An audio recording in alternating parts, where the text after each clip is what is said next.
Well, I hope you've enjoyed so far today. It's been great, I think. And we're going to end the day with a real kind of highlight. It's kind of a rare opportunity. You get a chance to interact with, have conversation with, ask some questions and get some feedback from four of our eminent social marketing gurus. There are, of course, challenges for people like me that organise these events about who do you ask to stand up here, because there's a good dozen other people in the audience who are social marketing gurus, but that would make the thing too unwieldy. So if you are a guru, and I know many of you are, please don't be offended that you're not sitting up here. It doesn't mean we don't value you. We love you and nurture you and want your contribution as part of this session. But there is some kind of thinking about the panel. Of course, we wanted a strong Canadian kind of perspective on this panel, and we have at least two Canadians on this panel, if not three. Or three. I didn't know how you wanted to classify yourself now, Alan, because Alan, of course, was born a Canadian and is now an American. We're adopting her. Okay. And of course, we wanted a balance of some of the kind of major, areas of interest. So health, but also environment, because of Doug. And I guess if there's a preeminent scholar, academic in terms of publishing books and deep thought, certainly Alan Andreasen is our kind of champion in that field. There is nobody more eminent than Alan in this field. And of course, we want gender balance. And my view is that Nancy Lee's worth three men any time. So that's why Nancy, as well as being one of our key social marketing gurus, is here. I also know the word guru. I mean, it's a fabulous word. It's much better than kind of teacher, mentor, professor. But it kind of implies a kind of an eminence that I know, because they're all very modest people, that they wouldn't necessarily want to adopt. And that's part of why they are so good, because they are kind of real practitioners and thinkers in this field and leaders, but they're also learners in this field, as we all are. So thank you very much for taking part in this. It'll be a great session. The way that we're going to do it is we've asked each of the kind of panelists today to think about a big mistake that they've made and reflect on the learning that they took from that. Of course, some of them have really struggled to think of a single mistake they've ever made in social marketing, because they are so bright, but they're going to share some kind of experience with us. What we'll do after each person, they've got about 5 minutes just to talk about that issue and what they learned. A couple of questions at that point, then we'll work our way through the panel, and that should give us at least half an hour, I would think, for some general Q&A. So please, this is a kind of rare opportunity. Do take this opportunity to raise issues, maybe thoughts that have been triggered in your mind today about some of the kind of big issues we've been discussing, or questions you'd like to put to specific panel members based on what they've said about their learning, or there might be a more general question to the whole panel, and I'll give you lots of opportunities to raise those questions. So, with your indulgence, and the panel, if you're ready, Jim, do you want to kick off for us? Thanks very much. Well, mistakes. I've made a few, but like most of you, I haven't had any career-ending mistakes, not in my social marketing career. And, like I haven't had a new Coke or a Ford Edsel or that creepy Burger King guy, or launching a product like AIDS diet candy in the 1980s when AIDS crisis just hit North America. You could just sort of be sympathetic to those people. But first, I need to give you some context. Our team in Health Canada started social marketing, as I mentioned earlier, in the early 80s, when social marketing was still at the theoretical academic concept, at least here in Canada. And I believe we were the first major national organization to run a significant social marketing campaign in Canada, not including, of course, the participation folks. I think my colleague Francois Lagarde is going to do a presentation tomorrow morning that's going to explain all of this, right? Right. So our first major social marketing program was called the Generation of Non-Smokers campaign, run in the early 80s. Now, this program was the first truly integrated planned social marketing program we ran at Health Canada. And the first phase included a series of, the old multimedia messages and promoting a positive self-image of non-smokers. The campaign theme was, you ready for this one? A broken cigarette is a little freedom gained. Interesting. Sounds better in French. Anyway, and the goal was to produce a generation of non-smoking Canadians. The Generation program portrayed non-smoking as an attractive alternative to help teens resist the pressure to smoke, and it stressed the fact that smokers are in the minority in Canada, and it spoke to teens in their own terms, never preaching and never saying don't smoke. The program had the full menu, from a full campaign to peer counseling programs in schools, upstream regulations in schools, community-based programs. This is 1981, 82, guys. And significant involvement with youth groups, program across the country, and the initiation of a monitoring program to measure youth tobacco in Canada. So that was a long time ago. But it even got better, because then we continued our efforts and we developed this program called Break Free, which is well known here in Canada. And again, it was another anti-smoking program that we developed, again, using the similar techniques that we used for the previous campaign. And again, making smoking a socially unacceptable behavior and influencing group peer pressure. And we did a lot of things. We did all kinds of promotions. And yes, we used Canadian entertainers. At that time, there was no Justin Bieber here in Canada, thank you. But I don't know if I would have wanted to use Justin. I mean, I'm a very proud Canadian, and I know he's a proud Canadian, but I'm not so sure right now that he'd be a good one. But we did use stars, and it was, it's kind of interesting in developing these campaigns. We would really check these people out. It was quite interesting. Maybe I'll write a book one day and tell you how we actually checked them out. You wouldn't want to know this. But anyways, we also use sports heroes, Canada, like our friends to the south are sports nuts, hockey especially, of course. And we wanted to equate smoking with such qualities as charisma, stardom, leadership, and having a positive self-concept. Now, again, this is 80s talk, guys, so I just want you to understand where I'm coming from. So in developing these programs, we focused mostly on 2 Ps, promotion and place distribution, as my colleagues and I did not see the relevance of product and price in our social marketing initiative. Now, how am I ever going to live that one down? I'll never know. But it's hard to believe that we made this incredible mistake. And in my view, it was a major strategic error, but we were relatively new to social marketing at the time. And in addition, we published an article on our social marketing program and presented it at the Second World Congress on Tobacco in Tokyo in 1988, where our paper stated that the focus of social marketing should be much more focused on the 2 Ps. By the way, if anyone ever comes across that paper, please shred or burn it, please. And if there's anybody here from Tokyo, I didn't leave any copies there.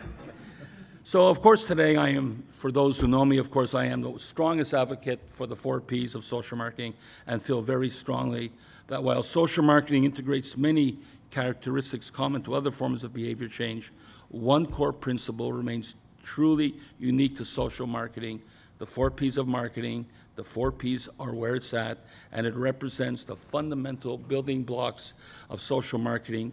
And as my good friend Nancy Lee pointed out in Dublin, it's here to stay. So I would just add one little thing. Let's keep it to 4 Ps. And I'm getting a little tired. I run this course at Carleton University, and I had 4 professors presenting. And one day the students came to me and said, Jim, you say there's 4 Ps. The last professor that came into our room said there were 6 Ps. The other one said there were 8 Ps. How many Ps are there? So I actually did a little research, and I found out these are the other Ps: people, publics, partnerships, participation, policy, performance, proposition, process, positioning, philosophy, perspective, planning, and packaging. Peter Piper picked and the list goes on. So the bottom line is there's 4 Ps are the key, and we don't need to start adding tons of Ps. Passion, well, that I agree with.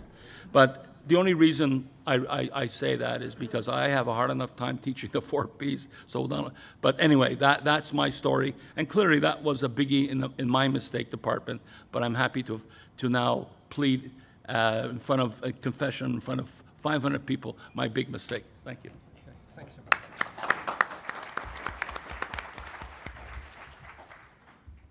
Okay, any direct questions at that point for Jim? Oh, yeah. I know. My friend from Australia was going to ask me Is a there question. anybody with a roving mic? Yep. Okay. Can we get one down here?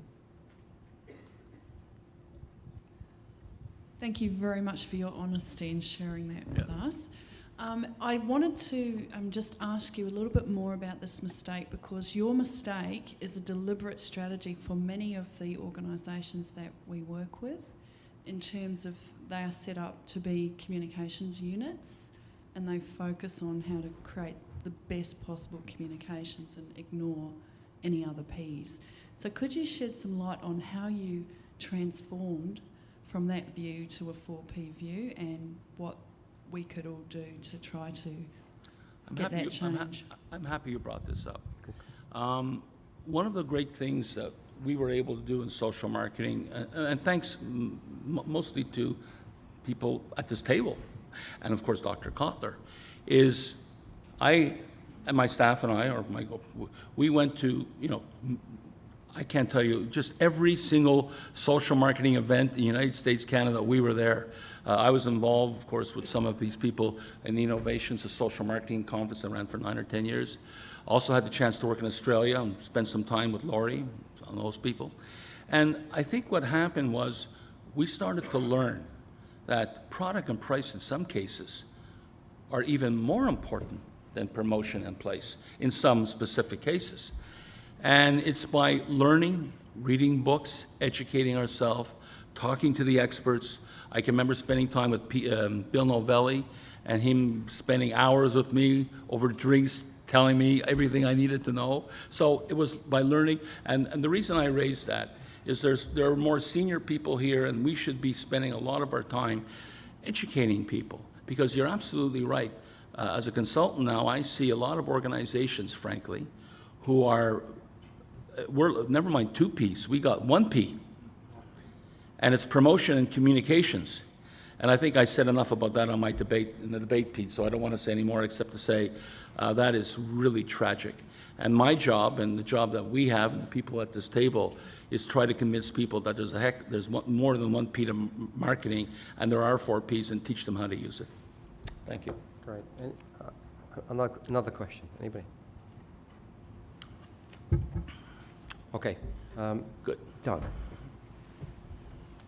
Just before I start my comments about my most woeful story, I want to mention that I bet everyone else at this table that I, in fact, had the most woeful story. So after we're done, after Nancy's finished, we're going to be asking each of you to vote about who has the worst story. And I'm pretty confident I have the worst story. So let me tell you about my PhD thesis, which led into the worst project I ever delivered. My PhD thesis was investigating why people get active on global issues, and I got interested in this by experience that I had when I was a student at the University of Waterloo. I spent a lot of my time in the evenings and the weekends attending meetings that were organized by different organizations and agencies in the region of Waterloo. And I quickly saw something that I think that probably each of you have seen as well. I saw the same people at meeting after meeting after meeting. And while these were presented as being public meetings, they really weren't. They were meetings that were essentially organized by different agencies, but attended by the same cohort. And that cohort was becoming much more knowledgeable about global issues, but they really weren't public in any true sense of the word. And so my PhD thesis was around trying to figure out, why is that the case? Why is it that we're not seeing the true public come out? Why is it that we have this small group of individuals who are basically self-educating themselves? And I made use of a theory in psychology. It's called the two-process model of stress and coping. And if you're not familiar with it, it's a really interesting model of looking at behavior. It's proposed by Susan Folkman and Richard Lazarus, and they wrote a book in 1980 by the same title. And again, if you're not familiar with it, really interesting read. And this model suggests that whenever people encounter a new event, they do 2 things. They first appraise the event, and they go through what they call primary appraisal. They essentially ask themselves the question, what's this meaning of this event for me? And a person can decide that it's benign, that it's a threat, or it's a challenge. And when it's benign, they don't go on to do anything about it. But when it's either a threat or challenge, they have to find out how they're going to address this event. When they go on to secondary appraisal, they ask themselves the simple question, what can I actually do about this? And it turns out that people's sense of efficacy has a strong impact upon whether or not they use what Lazarus and Folkman call either problem-focused coping or emotion-focused coping. And people who have a sense of efficacy over the particular issue will spend their time and they'll put their effort into trying to solve whatever this problem is. For those that don't have a sense of efficacy, instead they deal with emotions that are caused by whatever's threatening or challenging them. And so my students, for example, when they were writing exams, if they didn't have a sense of efficacy, they would clean their closets, they would call home, etc. You know, people use emotion-focused coping when they don't feel that they've got control over the particular issue. So I thought this was a pretty interesting model to potentially apply to think about why is it that the public's not coming out to public meetings. And if you look at it from this two-step process, the first question we'd ask is, do they perceive that different global issues are a threat? Well, if they don't, they're not likely to come out to public meetings. If they do perceive that these issues are a threat, then they've got to go on to secondary appraisal, and they have to be in the camp that believes that they can actually do something about it.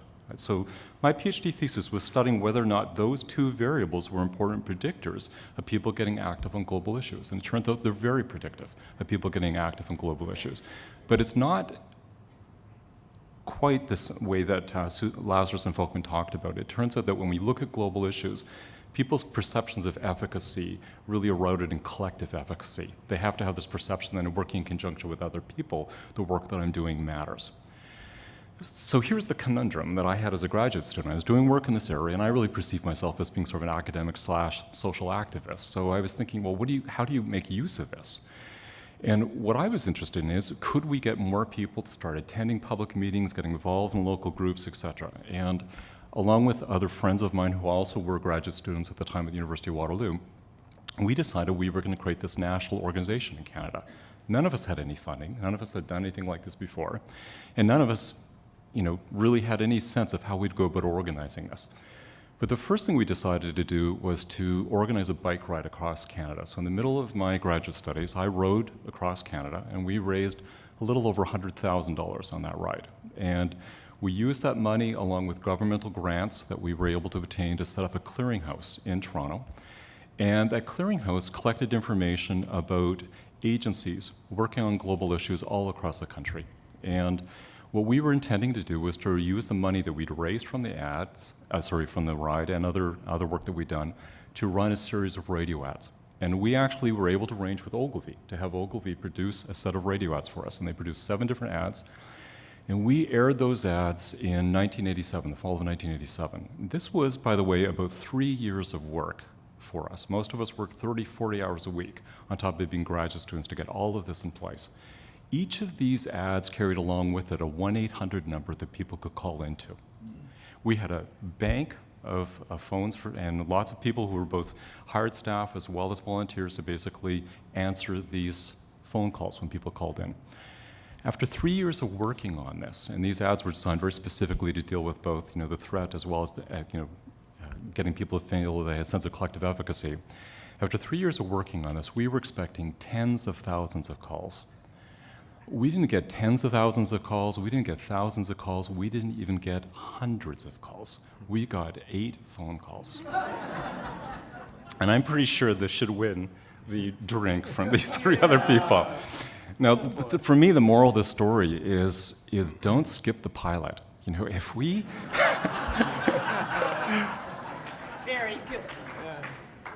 If we had pilot tested this, and any Canadian community on a small scale, we would have known this wasn't going to work. We might have gone back to Ogilvy and read on the ads. We might have, put the money into, quite different type of campaign. But we didn't do that. And I want to suggest to you that I think that's one of the largest problems that social marketers fall into. We're under a lot of political pressure and time pressure to go straight from audience research to development of strategies to broad-scale implementation. And social marketing is littered with examples of programs that have failed. Large, multi-million-dollar programs that have not brought about behavioral change. So every time I think about working with someone and they think about skipping the pilot, I always reflect back upon that example when I was in graduate school. That's a good one. Yeah. Did your mother?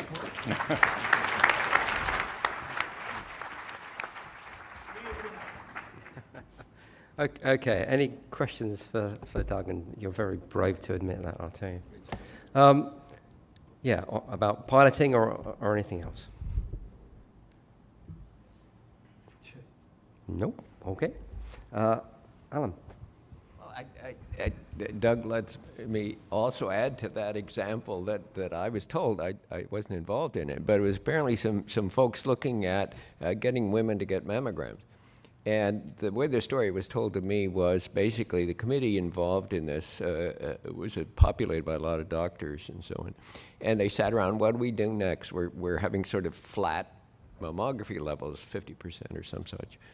And the discussion went around to, well, there are risk factors that increase a woman's chance of getting breast cancer. And they went through all of, the sort of listing them, came up with 8, as I recall.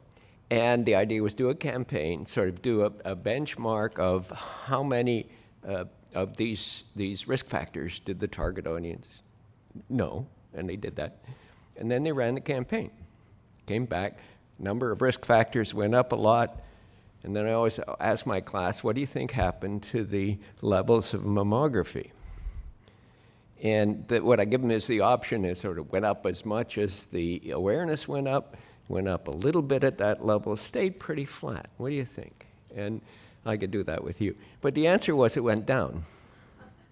Okay? And the reason it went down was the women who were going to get mammograms said, oh, look at those factors. I don't have those. I don't need a mammogram. And it was a terrific example of why one needs pre-testing. Anyway, sorry. That isn't what I was planning to talk about. When I thought about this challenge for today of sort of mistakes, I said, as I said to some of my colleagues, I don't have any sort of horror stories. But the question sort of is if it got me thinking about sort of is what my role is in all of this world. And one of the things I suppose that I've seen as my role is sort of thinking about where the whole field ought to go. And that's why in the middle 1990s, I sort of focused on this behavior change stuff because I was worried, as a lot of people were, about the fact it was too much communication driven, and the health communication people were really upset and threatened and all of that because we were doing the same thing.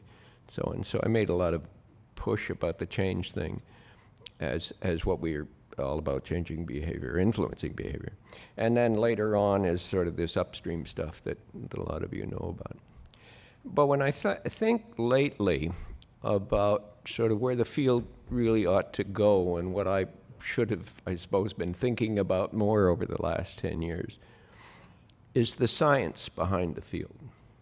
I mean, a lot of what I hear today and throughout this conference, and a lot of the conferences I go to, are presentations about the way to do social marketing in the field. The approaches to be used, the frameworks to be used, the sort of principles, the 4 Ps, and so on. But 2 things. We've said all along that our field, or at least I've said a lot, and a lot of the definitions are involved in, we borrow stuff from the private sector and apply to these social problems. And we try to say that we really have an affinity with the basic field of marketing. And I think one of the things I've begun to do lately is to go back to the basic field of marketing and try to find ways in which we are more integrated in what they do and in their research. Because I've argued that really, in a lot of things, you may have even read that, I've argued that we're all about influencing behavior. Lots of cases influencing non-behavior, in the sense we don't want people to do things. In other cases, influencing behavior.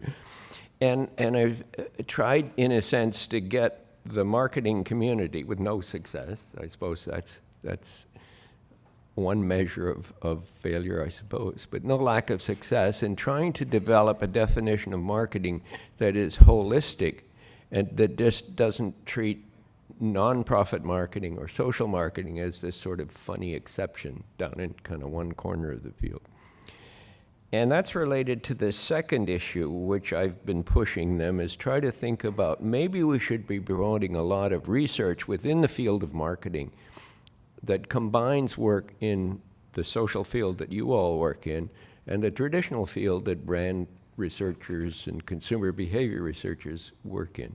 So I've written some stuff lately about talking about generic types of behavior and sort of said, well, we're interested in getting people to change behavior. So are they. We're interested in getting people not to change behavior, and so are they. And we want people to switch behaviors and so on, and I'm more elaborate than this. But my point is in part to move back to the core discipline, and I don't think I've done enough of this, and I think about the future of the field, that we ought to do more to integrate what we do, not just tell ourselves, here's a better way to do what we do, but try to enfold the people who study and teach about marketing in the basic marketing field with us, and that we're not this oddity off to one side. And I think there can be a lot learned for both sides if we, in fact, look at some of these issues that are, I would argue, more generic across fields.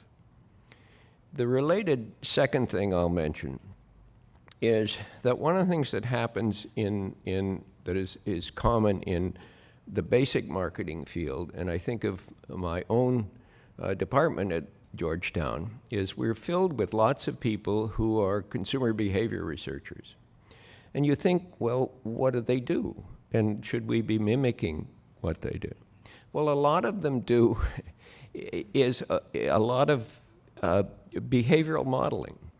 They're very interested in a sense, the micro of the processing that goes between message elements and input elements and so on, and the way people think about it and process it. We don't study that enough in my, you may be doing a lot of this, but where I've come to say is, and I mentioned it to several people, I think one of the things that we need in this field is more scientific target audience research. We ought to have a foundation that supports academic research in the schools of business, schools of public health, that supports this basic research, not on kind of what campaign element would work best, but what can we understand about people that we think ought to be people who should change, and what goes through their heads when they encounter various elements that we might like to put in our campaigns. That we are not a field, I'm afraid, at this point, and in a sense, that's one of my regrets, and I suppose I'm partly responsible for this. We don't fund, we don't get grants, we don't have our clients, we don't have the agencies represented here supporting an academic research center. We ought to have one. I don't know how you do that, and that's one of the things that I'm not very good at, but I would like to use this occasion as one to urge us collectively to think about that, and if any of you is in the room who have some sort of mechanisms in which we might advance this fundamental idea, certainly email me. So, thank you.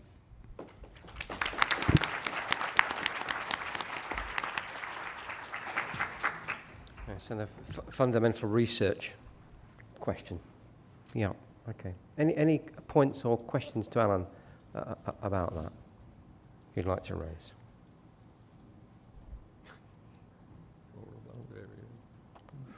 Okay. Nancy, thank you. So my biggest mistake was not knowing that they were going to videotape when I was dancing, because that is like, oh my gosh. Wait till your grandkids see. Oh, I know. So I'm going to preface this with saying that research is really one of my passions, marketing research. When I got out of graduate school, I spent 3 years in a research firm because it just leads to so many incredible ideas and inspiration that without that, I never know what to do. So when Seattle Public Utilities approached me to help consult on rain barrels, they wanted to have a rain barrel campaign where they had bought 1,500 rain barrels, and they wanted the citizens that lived in the city of Seattle to come on a one day on a Saturday to come get a rain barrel and to buy a rain barrel. And so we were basically working as a work group, and we were really nervous because not only the head of the Seattle Public Utilities, but the mayor was watching and saying, no, this rainwater harvesting stuff, is this really going to work? So you guys, what are you going to do with all those rain barrels if nobody comes? So we were really scared. So I'm going to preface it with that. So then what we did was we did a survey of 800 households in Seattle. And there are about 150,000 that are within the city limit. And we did a survey of 800 households, and it was very intriguing that 2/3 of them said they really loved the idea of rainwater harvesting. I mean, we get all this rain, how about we catch it, and we put it into things, and then we use it for things like deck plants. So 2/3 of the people thought it was a great idea. But we didn't know how to price it, so then we asked some pricing questions.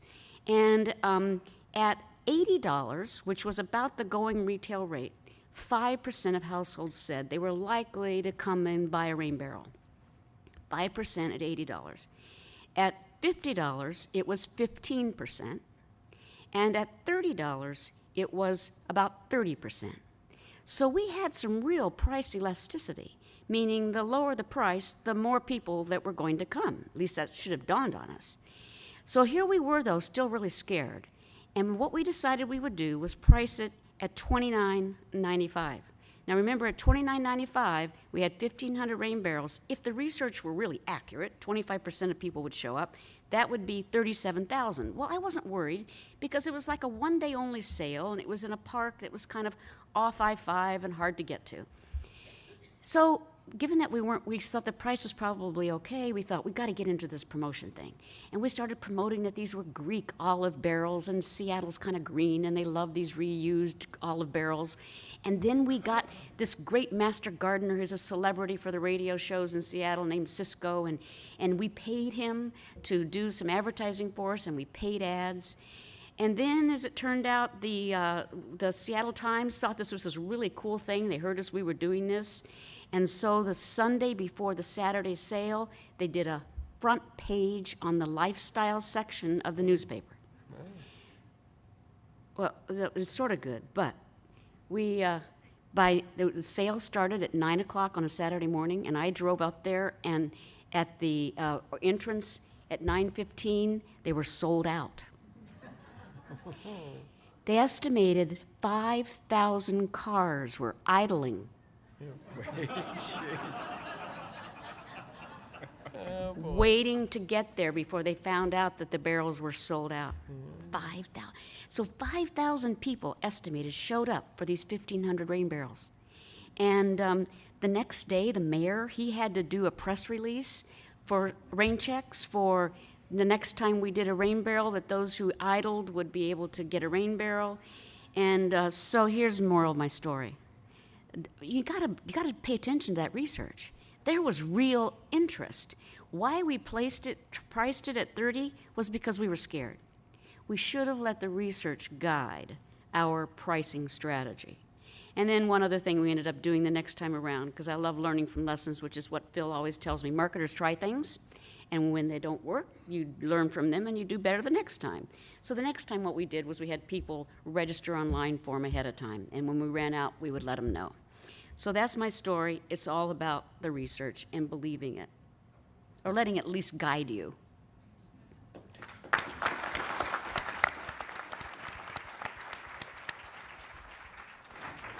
Okay, any questions for Nancy? No. We've obviously kind of beaten you into submission today, haven't you? Kicked the life out of you. Okay, so, well, we've got a few minutes now. A good 10. The vote. Okay, yeah, you want that. Okay.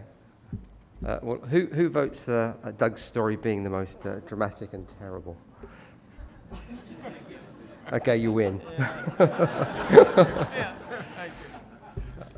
Okay.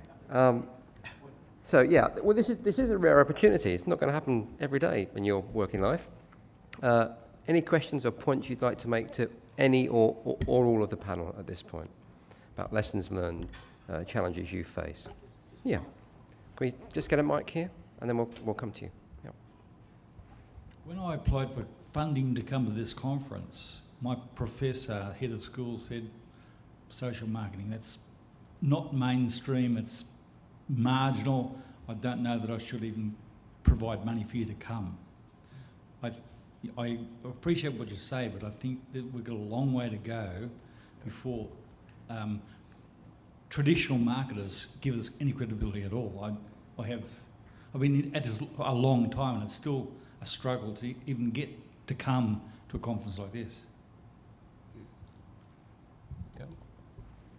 Any reaction to that? Well, no, I mean, I certainly agree with you. I mean, I tried for, I was president of a thing called the Association for Consumer Research in 1992, and made the case that the field ought to embrace this kind of stuff. And it's very hard to get in a business school context, and it may be easier in other contexts, in public health programs and elsewhere. Although I think in some sense that's too bad, because like you, I think if we borrow from the field of marketing, we ought to partner with the field of marketing in doing fundamental research on what will get people to do things, not just buy products and use services and so on, but that will get them to do things that will make their lives better, or in the case of their environment, make the environment better. That there's fundamental stuff that we need to find ways to promote, and sometimes that's money. I mean, in my world, you get research because people, in a sense, support it, either in an institute that lets people do kind of fundamental things, not knowing quite where it goes, or applied research. But I'd like to see more of the fundamental stuff that I don't see happening. Great. Yeah. Nancy? Two thoughts. The first one is that I wish that, that you would keep close at hand about 3 to 5 success stories, that you could quickly say, social marketing has done the following 3 things, and real numbers and accountability for it to demonstrate the value. And the second thing is, approach it just like we would a customer and find out what their barriers are. What would actually change their mind that they would then want to fund this? What would need to happen that they would want to say yes? So I think some good formative research, even with your upstream market, would be a suggestion. Okay, great. Was there a question here? Yeah. The question for Doug. Did you guys ever do an evaluation as to why you only got 8 calls? We were too heartbroken.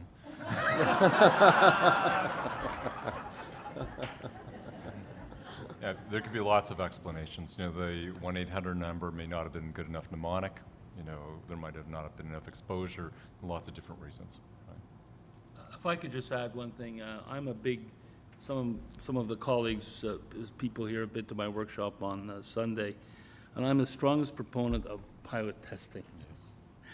And I cannot tell you, talk about big mistakes, I can't agree with you, I couldn't agree with you more about the fact that you should have pilot tests. I think I see so many examples of organizations who roll out the whole darn program, and all of a sudden they realize that the thing is a dud. And I'm at a point in my life now, when I work with my clients, I don't ask them if they think it's a good idea to do pilot testing. I tell them they're doing pilot testing. I order them to do pilot testing because that's exactly what can happen. Jeff, can I add to that? Yeah. I spend a lot of time, as I'm sure many of you do as well, thinking about, where is it that we get traction, where do we not get traction with aspects of social marketing? And when I'm doing workshops and training, I talk about community-based social marketing. There are 5 steps: careful behavior selection, doing barrier and benefit research, development of strategies, pilot testing, and then finally broad-scale implementation. And I think what's really intriguing is that 3 of those 5 steps get missed all the time. No rigorous behavior selection. People come to the table with preordained ideas of which behaviors they want to go after.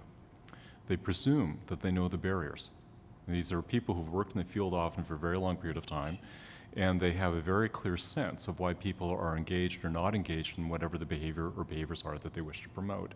And I think what's intriguing about that is Mark Snyder at the University of Minnesota has done research around the confirmatory bias, and what he's found very clearly is when people have presumptions of why people are doing something or not doing something, they tend to look for information that confirms what they already believe, and they become even more confirmed to that. And that's a real barrier for us to get people to do barrier and benefit research. What they grab onto, interestingly, is the 3rd step in community-based social marketing of utilizing tools and methodologies from social marketing or from the social sciences, and then they go to the 5th step of broad-scale implementation. And I think one of the real questions that we need to spend a lot of time talking about is, how do we get behavior selection to be done much more frequently? How do we get barrier and benefit research to be done, which I think is a lot of what Ellen was talking about. So how do we get foundations, other agencies support universities and other institutions doing that work? And then how do we ensure that we get the 4th step of having the pilot testing be done before? Because there's a lot of political ramifications for people doing community-based social marketing. And I don't think we've addressed those as well enough as we could in order to be able to get better traction. Great. Yeah, can we go here first, then we'll come here. Hi. Dan and Chip Heath, some of will know them because of their book Switch, with well-known social marketers. They have written a book about decision-making organizations and at individual level, named Decisive. One of the techniques they recommended, I think is very appropriate for this discussion, is the idea of making mistakes on purpose. List your key assumptions about your object of action, maybe the social marketing issue we are facing, for instance, and analyze each of these assumptions and see which one would render the greater payoff if proven mistaken. So I always recommend this in the agency I work. Let's make mistakes, but in small scale. That is, let's run pilots, let's question our assumptions, because this is a very, very scarce literature on cognitive repairs. Organizations, individuals, and societies, we are all ridden with biases and several cognitive limitations. So I think we should not be afraid of mistakes, but we should strive for a process to account for them. In order to make mistakes and learn for them, because we're always prone to make them all the time, but only on hopefully on a small scale. Okay, great point. Any kind of reaction? Yeah. Just 2 quick responses to that. The first is one of the strategies that I often use when I'm working with agencies that are committed to what psychologists call information-intensive campaigns, or what many of us are seeing as being media campaigns, is to say to them, let's use social marketing, but let's compare that to an information-only control, so that we've got these 2 things being juxtaposed against each other. We can see which of those is most cost-effective. And I often find that's a very useful strategy to get social marketing in the door. They're committed, they think that what they're doing right now is likely changing behavior. Well, let's test that, and let's test that against strategies that are more likely to be effective in changing behavior. And I've often found that very helpful. The second thing that I think is intriguing is what level of complexity do we try to build into pilots? And I think one of the things that we have to sort of come to grips with is that most of the time we do not know why our programs are effective. We know whether or not we've changed behavior, but we often don't know what are the actual program elements have contributed to that actual success. And I think one of the things we need to step back on is say, when is it important for us to do orthogonal designs in which we can break out particular program elements and see what that's contributing to our overall success, and when is it not? And in my mind, at least, it's when a particular element of a program is really expensive to deliver. So I was at a session this morning in which they were talking about infrastructure for biking, for example. Well, if we're going to put infrastructure in and we're going to separate out parts of laneways for cycling, that's a very expensive, program design element. Well, you could break that out as an orthogonal design and say, we're going to have some pilot conditions in which that's part of what we do, and others in which we're not doing that. And we're looking specifically to see what additional changes we see in behavior. And I think we need to start being able to do more sophisticated pilots to allow us to be able to work out in cases like that, whichever program elements are really worthwhile to be building in to broad-scale imputation. Yeah. Okay, that's great. We have a question here. I just wanted to just share something with you guys, and especially Alan. I think what's different for me coming to Canada and coming to these social marketing conferences is many of the speakers come from the academic world, and your conversations are around your theories and your evidence and your models. And as a CEO of a market research and social research company in Australia, from a practitioner perspective, I can tell you that the theories and models and writings that you guys have all done over the last 20 or 30 years has helped my organisation to be successful with our clients, and that we have more interest from our commercial clients in our social marketing models and approaches than we do from our social clients. And so you're putting the theory and the rigour and the science back into marketing. So I think you guys should be patting yourselves on the back and looking at the opportunity to contribute back to the general commercial marketing field, because I think you're ahead of their game. That's worth a clap, I think, isn't it? Nice. Thanks for that point. Nice. I just like to make a response to this. We have a situation in our country, this is Canada here, wonderful federal government, where they've cut back marketing research, public opinion research by about 70%. If you talk to any, I'm sure you know marketing research companies in Canada. If you had a chance to speak to any of them, they would tell you about the challenges in the marketplace that we have in federal government. So many of my colleagues in the federal government, in all the many departments and agencies, want to do much more, obviously, marketing research, public opinion research and all that, and they're forbidden to do it. And we have programs that are run, and I see them every day, with virtually no research, because the government has decided that research is expendable and not really required. And we're having our conference next month, our big national marketing conference here in Ottawa. Needless to say, that comes up virtually at every conference. And so I wish I could say that we're winning the battle here, but we're not. We're losing the battle big time. And it just on a personal note, a number of marketing research companies have had to cut their staff by 50% as a result of it. So I just thought I'd let you know about that wonderful treat of Canada here. Yeah, let me also reflect on that. And yeah, we've done a lot, I think, on the academic side to advance things. But I think we need academics, I guess at least, to sort of think of the big questions that we haven't really delved into that require some fairly deep research. And one of them is how do we study people that we don't want to change? I mean, most of the examples here today and even in this session and earlier is about getting people to change, and how do we track people who've changed, and how do we figure out why they did what they did. But there's a lot of stuff like smoking and drugs and beating up your wife or girlfriend or whatever that we want people not to do. Do we know anything about that? Is it the same as trying to get somebody to begin to do something? There are social behaviors that are important socially and societally. We ought to be looking at, sort of the fundamental science behind campaigns designed to influence those behaviors. And that's, I think, the next big thing that the field ought to do, if we only had some money.